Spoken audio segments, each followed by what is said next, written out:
Hi guys, അപ്പോൾ എല്ലാ കൂട്ടുകാർക്കും പുതിയൊരു വീഡിയോയിലേക്ക് സ്വാഗതം. അപ്പോൾ ഇന്നത്തെ വീഡിയോയിൽ നമ്മൾ നോക്കാനായിട്ട് പോകുന്നത് Redmi Note 11 ഒരു അൺബോക്സിംഗ് ആണ്. ആദ്യം തന്നെ പറയാലോ, ഈ ഒരു വീഡിയോ അൺബോക്സിംഗ് ആൻഡ് റിവ്യൂ അല്ല, ഇതൊരു അൺബോക്സിംഗ് ആണ്. അപ്പോൾ അതിൻ്റേതായിട്ടുള്ള സ്പെസിഫിക്കേഷൻസ് കാര്യങ്ങളെ ഞാൻ പറയത്തുള്ളൂ. ഇതിൻ്റെ റിവ്യൂ ആയിട്ട് ഞാൻ കൂടുതൽ കടക്കുന്നില്ല. അപ്പോൾ ഇന്നലെ നമ്മൾ ഇതിൻ്റെ അൺബോക്സിങ്ങും ആൻഡ് റിവ്യൂ ചെയ്തിട്ടുണ്ട്. ഇതിൻ്റെ Note 11 Proയുടെ ആണ്. അതിൻ്റെ വീഡിയോ കാണാത്തൊരു ഇപ്പോൾ തന്നെ പോയി കാണുക. അപ്പോൾ ഇന്ന് നമ്മൾ അൺബോക്സ് ചെയ്യാൻ പോകുന്ന Redmi Note 11 ആണ്. സോ സ്മാർട്ട് ഫോണിൻ്റെ ബോക്സിൻ്റെ സൈഡിൽ തന്നെ എഴുതിയിട്ടുണ്ട് 8GB RAM 128GB സ്റ്റോറേജ് എന്ന്. സോ നമുക്ക് നേരെ നമ്മുടെ ബോക്സ് ഓപ്പൺ ചെയ്യാം. അതിനായിട്ട് നമ്മുടെ ഈ ഒരു സീലിംഗ് നമുക്കൊന്ന് മാറ്റാം. സോ സീലിംഗ് മാറ്റി കഴിഞ്ഞു. സോ ഇതിൻ്റെ മുകളിലായിട്ട് നമുക്ക് 33 വാട്ടിൻ്റെ ചാർജർ, ആ ഒരു ചാർജറിൻ്റെ ഇതാണ് കൊടുത്തിരിക്കുന്നത്, 33 വാട്ട്. അതോടൊപ്പം 5G എന്നും കൊടുത്തിട്ടുണ്ട്. ഇതൊരു 5G സപ്പോർട്ടഡ് സ്മാർട്ട് ഫോണാണ്.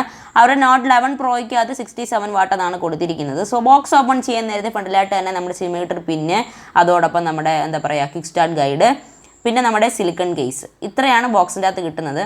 സോ ഇതാണ് നമ്മുടെ സിലിക്കൺ കേസ്. ടോപ്പ് ഷെല്ലിൻ്റെ അകത്ത് കിട്ടുന്നതാണ്, സോഫ്റ്റ് സിലിക്കൺ കേസാണ്.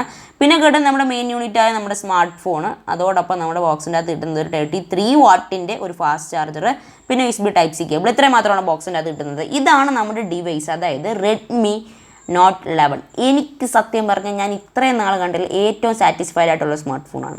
കാരണം എന്ന് വെച്ചാൽ ഇവരുടെ Redmi Note 11 Pro എന്ന് പറയുന്ന ഈ ഒരു സാധനം, അതിൻ്റെ ഡിസൈൻ എന്ന് പറയുന്നത് എനിക്ക് ഒട്ടും ഇഷ്ടപ്പെട്ടില്ല. കാരണം നമ്മുടെ Oppo Reno 6നെ ഇൻസ്പയർ ചെയ്ത ഡിസൈൻ എന്നാണ് പറയുന്നത്. അപ്പോൾ ഈ ഒരു സ്മാർട്ട് ഫോണിൻ്റെ താഴെ നോക്കുകയാണെങ്കിൽ speaker grills, 3.5 Jack, Type-C port, നമ്മുടെ റൈറ്റ് സൈഡിലായിട്ട് പവർ ബട്ടൺ, അതിൽ തന്നെ ഫിംഗർ പ്രിൻറ്റ്, വോളിയം റോക്കേഴ്സും കാണാനായിട്ട് സാധിക്കും. മുകൾ ഭാഗത്തും ഒരു സ്പീക്കറും നമ്മുടെ IR ബ്ലാസ്റ്ററും, അതോടൊപ്പം നമ്മുടെ സെക്കൻഡറി മൈക്കും കാണാനായിട്ട് സാധിക്കും. ഇത്രയും മാത്രമാണ് കിട്ടുന്നത്. സോ സൈഡും ചിൻസ് ആൻഡ് വെസൽസ് ഒക്കെ വളരെ ക്ലീനാണ്. എന്ന് വെച്ചാൽ ഭയങ്കരമായിട്ടില്ല, അപ്പം നല്ല ക്ലീൻ ആയിട്ടുള്ളതാണ്. അതായത് കുറച്ച് കെയർ നിൽപ്പുണ്ട് എങ്കിലും അത്ര കെയർ ചെയ്യല നിൽക്കുന്നത്. ഓക്കെ, സോ ഈ ഒരു സ്മാർട്ട് ഫോണിൻ്റെ ക്യാമറ മൊഡ്യൂൾ കണ്ട് അതിശയിക്കാൻ ഒന്നുമില്ല. കാരണം Redmi 10 Primeൽ കണ്ട അതേ ക്യാമറ മൊഡ്യൂളാണ് കൊണ്ടുവന്നിരിക്കുന്നത്. അതുകൊണ്ട് തന്നെ വലിയ രീതിയിൽ ഗുമ്മായിട്ടൊന്നും പറയാനൊന്നുമില്ല. സെയിം അതേ ഡിസൈൻ തന്നെയാണ് ഈ ഒരു ഫോണിൻ്റെ അതും കൊണ്ടുവന്നിരിക്കുന്നത്. സോ അത് നല്ല കാര്യം തന്നെയാണ്.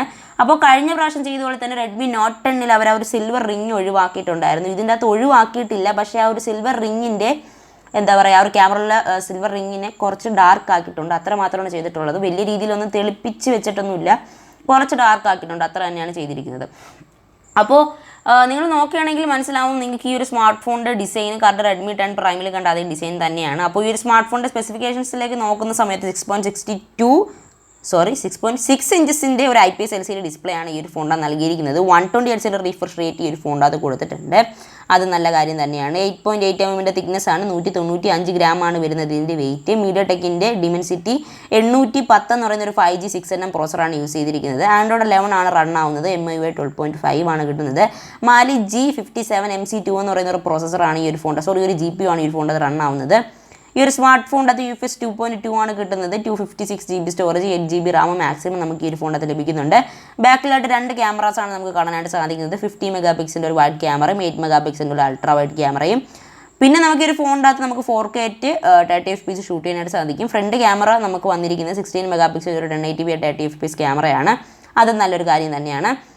2 സ്പീക്കേഴ്സ് ഇടുന്നുണ്ട്, അത് സ്റ്റീരിയോ സ്പീക്കേഴ്സാണ്. ഫോട്ടോസിനൊക്കെ നല്ല ക്ലിയർ കിട്ടുന്നുണ്ട്. 3.5 mm ഓഡിയോ ജാക്ക് ഈ ഒരു ഫോണിനകത്ത് ലഭിക്കുന്നുണ്ട്. സൈഡ് മൗണ്ടഡ് ഫിംഗർ പ്രിൻ്റ് ആണ്. അതോടൊപ്പം 5000 mAh ബാറ്ററിയും 33 വാട്ടിൻ്റെ ഒരു ഫാസ്റ്റ് ചാർജർ ലഭിക്കുന്നുണ്ട്. അപ്പോൾ ഇത്ര മാത്രമാണ് ഈ ഒരു സ്മാർട്ട് ഫോണിൻ്റെ അൺബോക്സിംഗ് എന്ന് പറയുന്നത്. ഞാൻ പെട്ടെന്ന് നല്ല സ്പെസിഫിക്കേഷൻസ് പറഞ്ഞാൽ വീഡിയോയുടെ ലിങ്ക് കൂട്ടാതിരിക്കാനാണ്, കാരണം ഇതൊരു അൺബോക്സിംഗ് ആണ്. അപ്പോൾ ഇന്നത്തെ ഈ വീഡിയോ എല്ലാം തെറ്റി ഒന്നേന്ന്. സോ ഇന്നത്തെ ഈ വീഡിയോ ഇഷ്ടപ്പെടുന്ന വിചാരിക്കുന്നു. വീഡിയോ ഇഷ്ടപ്പെട്ടു കഴിഞ്ഞാൽ ലൈക്ക് ചെയ്യുക, ഷെയർ ചെയ്യുക, ചാനൽ സബ്സ്ക്രൈബ് ചെയ്യുക. അപ്പോൾ ഇന്ത്യയിൽ വരുന്നതിന് മുമ്പേ സ്മാർട്ട് ഫോൺസിൻ്റെ അൺബോക്സിംഗ് കാണാനായിട്ട് ഈ ചാനൽ സബ്സ്ക്രൈബ് ചെയ്ത് ഇപ്പോൾ തന്നെ വെച്ചേക്കുക. കാരണം ഇതിൻ്റെ Note 11 Pro Maxൻ്റെ വീഡിയോ നമ്മുടെ ചാനലിൽ വരുന്നുണ്ട്. അത് കാണാത്തവർ ഇപ്പോൾ തന്നെ സബ്സ്ക്രൈബ് ചെയ്ത് ബെൽ ബട്ടൺ ക്ലിക്ക് ചെയ്ത് വെച്ചാൽ ആ ഒരു വീഡിയോ ഞാൻ നാളെ ഇടുന്നതാണ്. അപ്പോൾ ഇന്നത്തെ വീഡിയോ എല്ലാവർക്കും ഇഷ്ടപ്പെട്ടെന്ന് വിചാരിക്കുന്നു.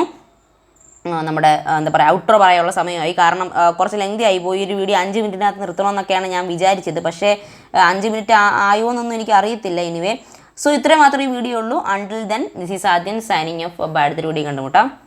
ടാറ്റ.